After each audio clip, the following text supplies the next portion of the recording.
নমস্কার বন্ধুরা, সবাই কেমন আছেন? আমি বিনাল। আমি দীর্ঘ 5 বছরের বেশি সময় ধরে শেয়ার বাজারের সাথে যুক্ত আছি। আজকের এই ভিডিওতে আমরা আরএসআই মানে রিলেটিভ স্ট্রেংথ ইন্ডেক্স যে ইন্ডিকেটরটি রয়েছে, এই ইন্ডিকেটরটি কিভাবে সঠিক পদ্ধতিতে ব্যবহার করতে হয় সেটি কিন্তু আজকের ভিডিওতে শিখব।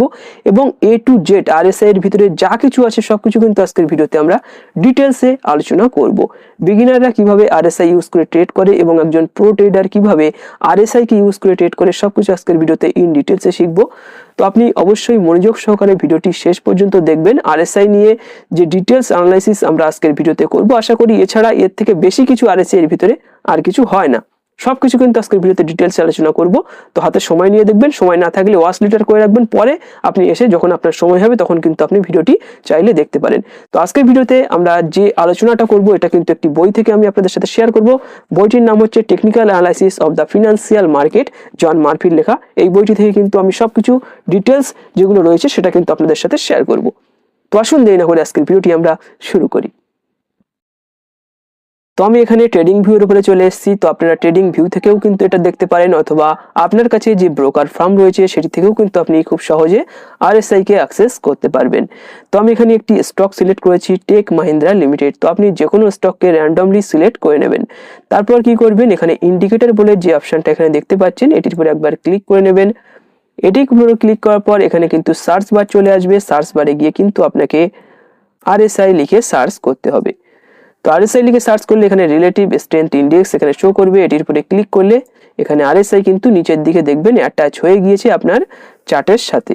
তো এখানে আপনি একটা আলাদা রকম দেখতে পাচ্ছেন আরএসআই, যেখানে উপরের লাইনটা রেড দেখাচ্ছে, নিচের লাইনটা এখানে গ্রিন দেখাচ্ছে। তো এটা কিন্তু আমি আলাদাভাবে করেছি। কেন করেছি আমি যখন আমরা অ্যানালাইসিস করব তখন কিন্তু ডিটেলসে এটা বলে দেবো। তো কিভাবে করবেন সেটা আগে দেখে নিন। এখানে কিন্তু লেফট সাইডের দিকে চলে আসার পর এখানে কিন্তু একটা সেটিং আইকন দেখতে পাবেন। তো সেটিং এর উপরে ক্লিক করলে এখানে কিন্তু স্টাইলের উপরে চলে আসবেন। এখানে প্রথমে ইনপুট রয়েছে, ইনপুটে কোনো কিছু করার দরকার নেই, যেমন আছে তেমনটাই থাকবে। তারপরে স্টাইলের উপরে চলে আসবেন। স্টাইলের উপরে চলে আসার পর এখানে আপনি দেখতে পাবেন আরএসআই আপার ব্যান্ড। তো এখানে দেখুন রেড কালার এখানে কিন্তু আমি আলাদাভাবে করেছি। তারপরে একবার ক্লিক করার পর এখানে আপনি রেড কালার সিলেক্ট করবেন এবং থিকনেস যেটা রয়েছে সেটাকে যতটা আপনি মোটা করতে চান এখানে করতে পারবেন। এবং এখানে লাইন স্টাইল কিন্তু এখানে চেঞ্জ করতে পারবেন। এখানে কিন্তু আগে যেটা ছিল সেটা কিন্তু এখানে এইভাবে একটা ড্যাশ লাইন ছিল, আমি কিন্তু এটাকে এমনি জাস্ট লাইনে কনভার্ট করে দিয়েছি। আপনি চাইলে কিন্তু এটা করতে পারেন। আর মিডিল যেটা রয়েছে আরএসআই মিডিল ব্যান্ড, এখানে যেটা 50 লেভেল রয়েছে এখানে কিন্তু আমরা কিছু করব না। নেক্সট যেটা রয়েছে এখানে আরএসআই লোয়ার ব্যান্ড, এটির উপরে ক্লিক করার পর এখানে কিন্তু আপনি এটাকে গ্রিন লাইন এখানে করে দেবেন এবং এখানে থিকনেস ইচ্ছামতো পরিবর্তন করবেন। লাইন স্টাইলও কিন্তু আপনি ইচ্ছামতো এখানে পরিবর্তন করতে পারেন। তারপর এখানে ওকের উপরে সিম্পলি একবার ক্লিক করে দেবেন। তাহলে কিন্তু এখানে আরএসআই এর যে সেটিং সেটা কিন্তু আমাদের হয়ে গিয়েছে। এবার আমরা একদম বেসিক লেভেল থেকে শিখবো, নতুনরা কিভাবে আরএসআই কে ইউজ করে এবং প্রো লেভেলটা কিভাবে ইউজ করে সেটা কিন্তু আমরা পরে শিখবো। আর আগে আমরা বেসিকটা শিখে নেবো যে আরএসআই আসলে কি এবং কিভাবে এটিকে অ্যাকচুয়ালি ইউজ করা হয়। তো আসুন সেটি প্রথমে আমরা শিখে নিই এবং কোন লাইনটা কি বলে সেটি আমরা প্রথমে জেনে নিই। তো এখানে প্রথমে কি করতে হবে, দেখো এখানে প্রথমে একদম ওপরে যে লাইনটা রয়েছে, তো এই লাইনটাকে আমরা কি বলি, দেখুন এই লাইনটাকে আমরা বলি ওভারবট জোন। এই লাইনটার একটা নাম্বার রয়েছে, নাম্বারটা হচ্ছে 70। আপনি যখন এখানে কারশন ধরবেন তখন আপনি কিন্তু এই রাইট সাইডে এইভাবে এখানটায় দেখতে পাবেন যে এই লেভেলটায় কিন্তু একটা 70 এখানটায় কিন্তু নাম্বার দেখাচ্ছে, বা সেটিং বারে কিন্তু ক্লিক করলে আপনি এখানে দেখতে পাবেন যে এই লেভেলটাকে 70 কিন্তু হিসাবে এখানে মার্ক করা রয়েছে। আর নিচের যে লেভেলটা রয়েছে যেখানে আমরা গ্রিন লাইন করেছি এটা কিন্তু 30 একটা লেভেল। আর মাঝখানে যে লেভেলটা রয়েছে এটাকে বলা হয় 50 লেভেল বা নিউট্রাল লেভেল। আচ্ছা, এবার এই উপরের লেভেলটার নাম কি, নিচের লেভেলটার নাম কি এবং এই মিডিল রেঞ্জে যদি কোনো স্টকের প্রাইস চলে তখন আমরা কি বলবো। দেখুন এই যে উপরের যে লেভেলটা রয়েছে যেটাকে আমি রেড কালার দিয়ে এখানে ইন্ডিকেট করছি, রেড কালার দিয়ে আপনাদের সাথে শেয়ার করছি, এই লেভেলটাকে বলা হয় ওভারবট জোন। আমরা সবকিছু লিখে লিখে এখানে দেখবো, কেননা এখানে আমাদের বোঝার সুবিধা হবে। দেখো এই লেভেলটাকে বলা হয় ওভারবট জোন। তো এখানে লিখে নেব আমাদের বোঝার সুবিধার্থে, কিন্তু যারা নতুন আছে তাদের কিন্তু এটা খুব ভালো, তারা বুঝতে পারবে সেই জন্য কিন্তু এখানে লিখে দিচ্ছি। যারা পুরানো রয়েছে তারা দেখুন কোনো অসুবিধা নেই। তো এখানে ওপরের লেভেলটা হচ্ছে ওভারবট জোন এবং নিচের যে লেভেলটা রয়েছে 30। এই ওভারবট জোনের আমাদের নাম্বারটা কত, ওভারবট জোনের নাম্বারটা আমাদের কত, ওভারবট জোনের আমাদের নাম্বারটা হচ্ছে 70, রাইট। ওভারবট জোনের যে আমাদের নাম্বার সেটা হচ্ছে 70 এবং এই যে নিচে যে লেভেলটা রয়েছে, যেটাকে আমরা গ্রিন কালার দিয়ে এখানে মেনশন করেছি, এই লেভেলটাকে বলা হয় ওভারসোল্ড জোন। কেন বলা হয়, কি বৃত্তান্ত, সবকিছু একদম ডিটেলসে আলোচনা করব। তো দেখো, এটাকে বলা হয় ওভারসোল্ড জোন। ওভারসোল্ড, মনোযোগ সহকারে দেখবেন, তাহলে কিন্তু আরএসআই নিয়ে আর কোন ধরনের কোশ্চেন আপনার মনে থাকবে না। যদি থেকে থাকে সেক্ষেত্রে কিন্তু আপনি কমেন্ট বক্সে কমেন্ট করে শুনতে পারেন আমার কাছে, আমি কিন্তু রিপ্লাই করে দেবো। তো এটা হচ্ছে ওভারসোল্ড জোন, রাইট। এবং এই যে লেভেলটায় মিডিল দিয়ে একটা ড্যাশ লাইন যেটা রয়েছে মাঝ বরাবর, এটাকে আমরা নিউট্রাল জোন বলি। এই লেভেলটার নাম্বার হচ্ছে কত, এই লেভেলটার নাম্বার হচ্ছে 50।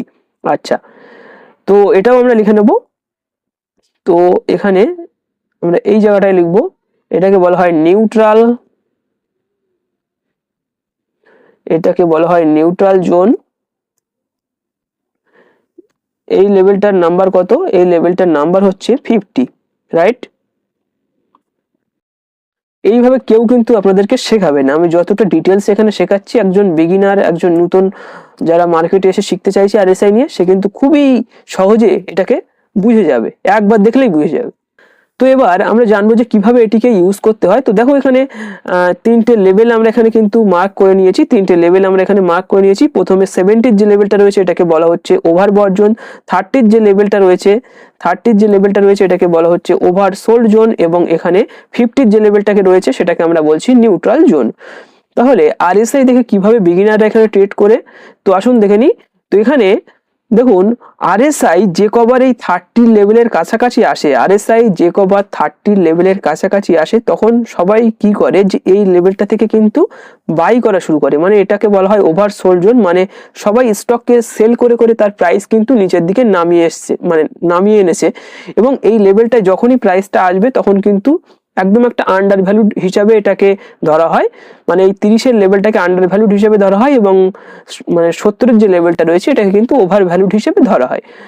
তো যখনই প্রাইস এই 30-এর লেভেলের কাছাকাছি আসে, সেক্ষেত্রে সবাই কিন্তু এই লেভেলটাতে মানে স্টককে বাইং করা শুরু করে। যদি এখানে দেখা যায়, সেক্ষেত্রে এখানে দেখে আপনি বুঝতে পারবেন, দেখুন এই লেভেলটা থেকে কিন্তু সবাই বাই করা শুরু করেছে, এবং প্রাইস কি হয়েছে, প্রাইস এই লেভেলটা থেকে কিন্তু আস্তে আস্তে উপরে যাওয়া শুরু হয়েছে। সেই জন্য কিন্তু আমি এই লেভেলটায় যেটা এখানে করেছি, এই লেভেলটা মানে 30-এর লেভেলের যে এখানে লাইনটার কালার আমি গ্রিন দিয়েছি। কেন দিয়েছি, প্রাইস যেহেতু আস্তে আস্তে উপরের দিকে যাচ্ছে, প্রাইস উপরে গেলে যেহেতু গ্রিন ক্যান্ডেল পড়ে মার্কেটে, সেক্ষেত্রে কিন্তু আপনি এখানে একদম দেখেই বুঝতে পারবেন যে এখানটায় যখনই প্রাইস আসবে সেক্ষেত্রে কিন্তু আমার একটা বাই সিগন্যাল এখানে হতে পারে। তো এটার সাথে কিন্তু আরো অন্যান্য price action, support, resistance, trend line, এসবগুলো কিন্তু আমরা ইউজ করে থাকি, যাতে আমাদের যে সিগন্যাল রয়েছে সেটার মানে আরো ভালোভাবে কাজ করে মার্কেটে। তো সেই জন্য কিন্তু আমরা আরো অ্যাডিশনাল অনেক সিগন্যাল এখানে ইউজ করে থাকি প্রাইস অ্যাকশনের। তো দেখুন, এই জায়গাটায় যখনই প্রাইস এসে তারপর প্রাইস আস্তে আস্তে উপরের দিকে গিয়েছে, এবং 70 লেভেল, এইটা হচ্ছে 70 লেভেল, এই লেভেলটা যখনই প্রাইস টাচ করেছে তারপর দেখুন প্রাইস রিজেকশন হওয়া এখানে শুরু হয়েছে। তারপর দেখুন প্রাইস কিন্তু এখান থেকে রিজেকশন হওয়া শুরু হয়েছে। তারপর দেখুন এই জায়গাটায় যখন মানে প্রাইস 70 লেভেলটা এখানটায় আবার গিয়েছিল, তারপর দেখুন কিভাবে প্রাইস নিচের দিকে এসে একদম 30-এর লেভেলে পাঠিয়ে দিয়েছে। মানে এখান থেকে কিন্তু সবাই এই লেভেলটায় কিন্তু সেল করা শুরু করে দিয়েছে। এই লেভেলটা মানে এখানটায় যখন প্রাইস এসছিল তখন কিন্তু এ 70-র কাছাকাছি ছিল। এ কোথায় ছিল, এ কিন্তু এই 70 লেভেলের কাছাকাছি তখন কিন্তু এর চলে গিয়েছিল। আরএসআই এর যে নাম্বার সেটা কিন্তু এখানে 70 লেভেলের কাছাকাছি চলে গিয়েছিল। তারপরে দেখুন প্রাইস আবার আস্তে আস্তে নিচের দিকে আসা শুরু হয়েছে। তো এই বেসিক এটা দেখে বোঝা যাচ্ছে যে প্রাইস যখন 30-এর কাছাকাছি আসে তখন সবাই বাই করে, এবং 70-এর কাছাকাছি যখন যায় তখন কিন্তু সেল করে। এটাই হচ্ছে আরএসআই এর একদম বেসিক একটা ফান্ডা। তো এইভাবে দেখতে পারেন, দেখুন প্রাইস নিচে এসছে, আবার 30-এর কাছাকাছি এসছে, প্রাইস আবার এইভাবে আস্তে আস্তে উপরের দিকে যাওয়া শুরু হয়েছে। আবার দেখুন এখানটায় 30-এর কাছাকাছি এসছে, প্রাইস এখান থেকে আস্তে আস্তে আবার উপরের দিকে যাওয়া শুরু করেছে, এবং 70-এর কাছাকাছি যখন গিয়েছে এখানে কিন্তু আবার দেখুন রেড ক্যান্ডেল পড়া শুরু হয়ে গিয়েছে। মানে 70-এর টাচ করলে কিন্তু সেখানে একটা সেলিং প্রেসার আসার একটা সম্ভাবনা থেকে যায়। এটাই হচ্ছে আরএসআই এর বেসিক। 30-এর কাছাকাছি আসলে বাই করতে হবে, এবং 70-এর কাছাকাছি গেলে বা 70-এ গেলে কিন্তু আমাদের সেল করতে হবে। এটাই কিন্তু আমাদের আরএসআই বেসিক্যালি বলে থাকে। এর সাথে সাথে আমরা আরো অনেক ধরনের টেকনিক্যাল এখানে সাপোর্ট, রেজিস্ট্যান্স, ট্রেন লাইন এসবগুলো ইউজ করে কিন্তু স্টকের ভিতরে আমরা ট্রেড করতে পারি, এবং আমাদের কনফার্মেশনটাকে আরো বেশি বাড়াতে পারি। এটা গেল একদম বিগিনার লেভেল, কিন্তু এটা আমি বললাম। এবার আমি যেটা বলবো সেটা হচ্ছে প্রো লেভেল ট্রেডাররা কিভাবে আরএসআই ইউজ করে ট্রেড করে থাকে। তো আসুন সেটা জেনে নিই। তো প্রো ট্রেডাররা কিভাবে আরএসআই ইউজ করে ট্রেড করে এবার আমরা শিখবো। দেখুন প্রো ট্রেডাররা মার্কেটে আরএসআই কে কিন্তু ডাইভারজেন্স হিসাবে ট্রেড করে, মানে ডাইভারজেন্স দুই ধরনের হয়, একটাকে বলা হয় বুলিশ ডাইভারজেন্স আর একটাকে বলা হয় বিয়ারিশ ডাইভারজেন্স। তো আসুন দেখে নিই ডাইভারজেন্স আসলে কিভাবে তৈরি হয় মার্কেটে। ধরুন একটি স্টকের প্রাইস এইভাবে চলছে, একটি স্টকের প্রাইস কিভাবে চলছে, আগে যে হাইটা বানিয়েছিল স্টকের প্রাইস তার থেকে পরের হাইটা আরো নিচে এসছে, মানে স্টকের price lower high lower low করছে। কিভাবে দেখুন এই জায়গাটা যদি ভালোভাবে লক্ষ্য করেন সেক্ষেত্রে দেখতে পাবেন এই স্টকটা ধরুন এইভাবে চলছে, এখান থেকে এর যে প্রাইস ছিল এখান থেকে এর যে এটা এর লো ছিল, মানে এটা থেকে দেখুন এই যে লোটা ফার্স্ট, এটাকে আমি যদি ফার্স্ট লো ধরি, তারপর কি হয়েছে প্রাইস ঠিক এই লোটা থেকে উপরে গিয়েছে এবং তারপরে পরে যে লোটা বানিয়েছে সেটা কিন্তু আরো নিচে এসে বানিয়েছে। এটা ক্লিয়ারলি দেখে পাওয়া যাচ্ছে যে আগের লোর থেকে পরের লোর যেটা রয়েছে সেটা আরো নিচে, সেই জন্য এটাকে আমরা বলছি লোয়ার হাই লোয়ার লো।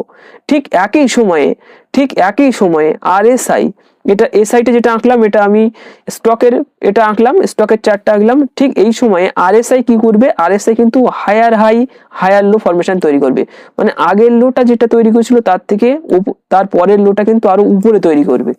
ঠিক ওই সময় স্টক কি করবে, প্রথম যে লোটা তৈরি করেছিল কারেন্ট লোটা কিন্তু তার থেকে আরো নিচে তৈরি করবে, মানে স্টক তৈরি করবে লোয়ার লো এবং আরএসআই তৈরি করবে হায়ার হাই।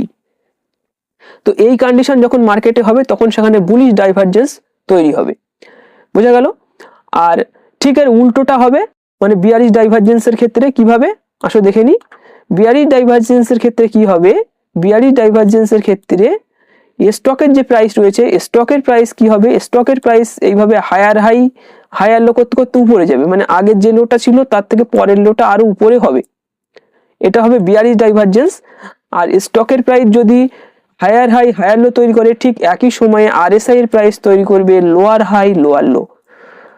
না বুঝতে পারলে কিন্তু রিপিট করে আবার দেখবেন এবং আমি মানে রিয়েল চার্টে দেখিয়ে আরো ভালোভাবে বুঝিয়ে দিচ্ছি আপনাদের। দেখুন এখানে যখন বিয়ারিশ ডাইভারজেন্স তৈরি হবে সেক্ষেত্রে কি হবে, আরএসআই এর প্রাইসটা স্টকের প্রাইসটা হায়ার হাই হায়ার লো করতে করতে উপরে যাবে এবং ঠিক একই সময়ে আরএসআই এর প্রাইসটা লোয়ার হাই লোয়ার লো করতে করতে নিচের দিকে আসবে। তো এরকম কন্ডিশন যদি তৈরি হয় সেক্ষেত্রে বিয়ারিশ ডাইভারজেন্স তৈরি হবে, এবং এরকম কন্ডিশন যদি তৈরি হয় স্টকের price lower high lower low করছে এবং আরএসআই এর price higher high higher low করছে, তখন কিন্তু বুলিশ ডাইভারজেন্স তৈরি হবে। তো আসুন এবার ডিরেক্টলি আমরা একদম স্টকের চার্টে বিষয়টা চেক করে দেখি যে কোথায় এরকম সিচুয়েশন তৈরি হয়েছে। তো এটাই কিন্তু আমাদের মেইনলি প্রো ট্রেডাররা এইভাবে ট্রেড করে থাকে।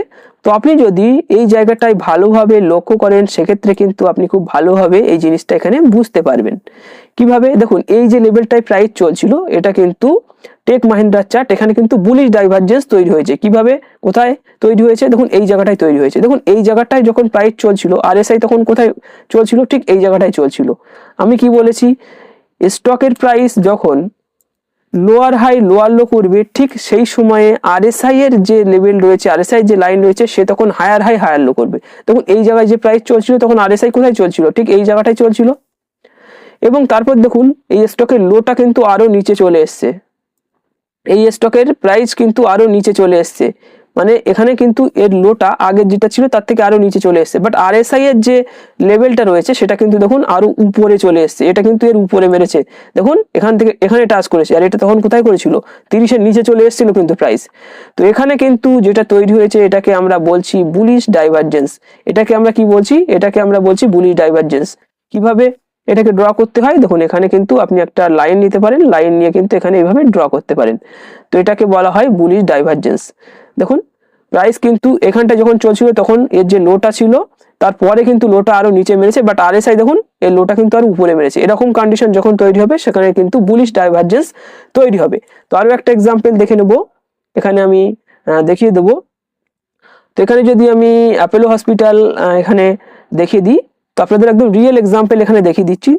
তো এখানটায় দেখুন ভালোভাবে লক্ষ্য করুন, এই জায়গাটায় দেখুন এই জায়গাটায় যে লোটা বানিয়েছিল প্রাইস, এই জায়গাটায় যে লোটা বানিয়েছিল, দেখুন এই জায়গাটায় যে লোটা ছিল এর, এই জায়গাটায় যখন এর লো ছিল, এক মিনিট, তো এই জায়গাটায় যখন এর লো বানিয়েছিল তখন আরএসআই দেখুন কতটা নিচে এসেছিল, ঠিক এই জায়গাটায় চলে এসেছিল, এই জায়গাটায় এসেছিল কি, এই জায়গাটায় চলে এসেছিল, এবং তারপরে লোটা দেখুন আরো নিচে মেরে দিয়েছে। এইভাবে দেখুন লোটা কিন্তু আরো নিচে মেরে দিয়েছে, বাট আরএসআই যে লোটা মেরেছে সেটা কিন্তু দেখুন আগের লোড থেকে কিন্তু উপরে, মানে এখানে কিন্তু আরএসআই কি তৈরি করেছে, এখানে কিন্তু একটা বুলিশ ডাইভারজেন্স তৈরি করেছে। স্টকের price lower high lower low করতে করতে নিচের দিকে দেখাচ্ছে, বাট আরএসআই এর প্রাইস কিন্তু হায়ার হাই হায়ার লো দেখাচ্ছে, মানে বোঝাচ্ছে যে এখানে কিন্তু অনেক বেশি স্ট্রেংথ রয়েছে, এখান থেকে প্রাইসটা আরো উপরে যাওয়ার একটা সম্ভাবনা রয়েছে। এখানে কিন্তু অ্যাপোলো হসপিটালের ভিতরে যেটা লক্ষ্য করা যাচ্ছে, এখানে কিন্তু একটা বুলিশ ডাইভারজেন্স লক্ষ্য করা যাচ্ছে। তাছাড়া এখানে আরো একটি এক্সাম্পল এখানে আমি আপনাদেরকে দেখাবো, যেটা হচ্ছে ডিএলএফ। তো আপনি এখানে ভালোভাবে দেখতে পারেন আর ভালোভাবে কিন্তু চেক করে এখানে অ্যানালাইসিস করে দেখতে পারেন। তো আমি এখানে ডিএলএফ এরটা আরো ভালোভাবে দেখিয়ে দেবো। দেখুন এই জায়গাটায় যে লোটা বানিয়েছিল, এই জায়গাটায় যে লোটা বানিয়েছিল তখন আরএসআই দেখুন এই জায়গায় টাচ করে দিয়েছিল, এর থেকে নিচে টাচ করে দিয়েছিল, বাট পরের লোটা আরো নিচে মেরেছে, কিন্তু আরএসআই দেখুন একদম 30-এ টাচ করেনি, 30-এর উপরে কিন্তু আরএসআই চলছে, মানে এর ভিতরেও কিন্তু একটা বুলিশ ডাইভারজেন্স তৈরি হয়েছে। তো আমরা এখানে বিয়ারিশ ডাইভারজেন্সের এক্সাম্পলটা এবার দেখে নেব। তো আমি এখানে যে চার্টটা ওপেন করেছি এটা হচ্ছে উইপ্রো চার্ট। তো এখানে কিন্তু একটা বিয়ারিশ ডাইভারজেন্স লক্ষ্য করা যাচ্ছে। দেখুন এই জায়গাটায় যখন প্রাইস চলছিল তখন আরএসআই দেখুন এই জায়গাটায় যখন প্রাইস চলছিল, এখানে কিন্তু আমি কি বলেছি, স্টকের প্রাইস যখন হায়ার হাই হায়ার লো করবে এবং আরএসআই এর প্রাইস যখন লোয়ার হাই লোয়ার লো করবে তখন বিয়ারিশ ডাইভারজেন্স তৈরি হতে পারে, মানে স্টকের প্রাইস নিচে আসতে পারে। তো এখানে দেখা যাচ্ছে যে স্টকের যে প্রাইস এই জায়গাটায় চলছিল তখন আরএসআই এর লেভেলটা কিন্তু দেখুন এখন যে লেভেলটায় চলছে তার থেকে কিন্তু উপরে ছিল, তারপরে দেখুন প্রাইস উপরে চলে গিয়েছে, মানে এখানে যে প্যাটার্নটা তৈরি হচ্ছে সেটা কিন্তু higher high higher low pattern তৈরি করেছে। বাট দেখুন এই জায়গাটায় যখন প্রাইস চলছিল তখন আরএসআই যে জায়গাটায় চলছিল আর এখন যে জায়গাটায় প্রাইস চলছে এর থেকে এই জায়গাটায় যখন প্রাইস চলছিল তো এইখানটায় প্রাইস চলছিল মানে অনেকটা নিচে চলছিল, আর এখন দেখুন প্রাইসটা আরো উপরে চলছে, বাট আরএসআই কিন্তু আরো নিচে এসে চলছে, মানে আগের লেভেল যেখানে ছিল সেই লেভেলটা থেকে আরএসআই নিচে এসে চলছে, বাট প্রাইস কিন্তু তার থেকে আরো উপরে চলছে, মানে এখানে কিন্তু একটা বিয়ারিশ ডাইভারজেন্স কিন্তু এখানে তৈরি হচ্ছে। আমরা যদি এখানটায় ভালোভাবে এখানটায় কিন্তু একটা ট্রেন্ড লাইন টানি সেক্ষেত্রে আমরা বুঝতে পারবো এখানে কিন্তু একটা বিয়ারিশ ডাইভারজেন্স এখানে তৈরি হচ্ছে, এখানটায় কিন্তু একটা বিয়ারিশ ডাইভারজেন্স এখানে তৈরি হচ্ছে। ঠিক আছে, তো এখান থেকে প্রাইস কিন্তু আবার আস্তে আস্তে নিচের দিকে আসার একটা সম্ভাবনা এখানে রয়েছে। আর একটা স্টক এখানে আমি আপনাদেরকে দেখিয়ে দেব, স্টকটির নাম হচ্ছে এই যে 3M ইন্ডিয়া। তো এই 3M ইন্ডিয়া লিমিটেড এই যে কোম্পানিটা রয়েছে এখানটা যদি আমরা ভালোভাবে লক্ষ্য করি এখানেও কিন্তু আমরা একটা বিয়ারিশ ডাইভারজেন্স লক্ষ্য করতে পারছি। দেখুন এই জায়গাটায় যখন প্রাইস লো মেরেছিল তখন প্রাইসটা কিন্তু ঠিক এই জায়গাটায় চলছিল, আমি যদি ভালোভাবে আপনাদেরকে দেখিয়ে দিই প্রাইস কিন্তু ঠিক এই লেভেলটায় চলছিল, ঠিক এই লেভেলটায় প্রাইস কিন্তু এই লেভেলটায় চলছিল, তখন আরএসআই কোথায় ছিল, আরএসআই কিন্তু এই লেভেলটাই চলছিল, এবং কারেন্ট যে প্রাইসটা মার্কেটে চলছে এটা কিন্তু এই লেভেল থেকে আরো উপরে চলছে, দেখুন এই লেভেল থেকে আরো উপরে চলছে, বাট আরএসআই কিন্তু আরো নিচে চলে এসছে, মানে স্টকের প্রাইস এখনো পর্যন্ত হায়ার হাই হায়ার লোতে আছে, বাট মানে আরএসআই এর প্রাইস কিন্তু লোয়ার হাই লোয়ার লো করছে, সেক্ষেত্রে এখানেও কিন্তু একটা বিয়ারিশ ডাইভারজেন্স তৈরি করেছে। তো বিয়ারিশ ডাইভারজেন্স যখন হয় প্রাইস কিন্তু আরো নিচে আসার একটা সম্ভাবনা থাকে, এর সাথে কিন্তু আমরা আরো অন্যান্য আমাদের যে সিস্টেম রয়েছে সাপোর্ট রেজিস্ট্যান্স ট্রেন্ড লাইন এগুলোকে তৈরি করে কিন্তু আরো ভালোভাবে এর কনফার্মেশনটা নিতে পারি। তো আশা করি আপনি বুঝতে পেরেছেন যে আরএসআই কে কিভাবে ইউজ করতে হয়, বেসিক বললাম এবং অ্যাডভান্স লেভেলেও বোঝালাম। তো আপনি যদি এখনো পর্যন্ত বুঝতে না পারেন সেক্ষেত্রে কিন্তু আপনি কমেন্ট বক্সে কমেন্ট করতে পারেন, আমি কিন্তু আপনার রিপ্লাই করে দেবো। তো আজকের এই ভিডিওটি এখানে শেষ করবো। ভিডিওটি ভালো লাগলে অবশ্যই ভিডিওটিকে একটি লাইক করবেন, বন্ধুদের সাথে শেয়ার করবেন, এবং আপনি যদি আমাদের ইউটিউব চ্যানেলে প্রথমবার ভিজিট করেন সেক্ষেত্রে অবশ্যই আমাদের চ্যানেলটিকে সাবস্ক্রাইব করে পাশে থাকবেন। ধন্যবাদ।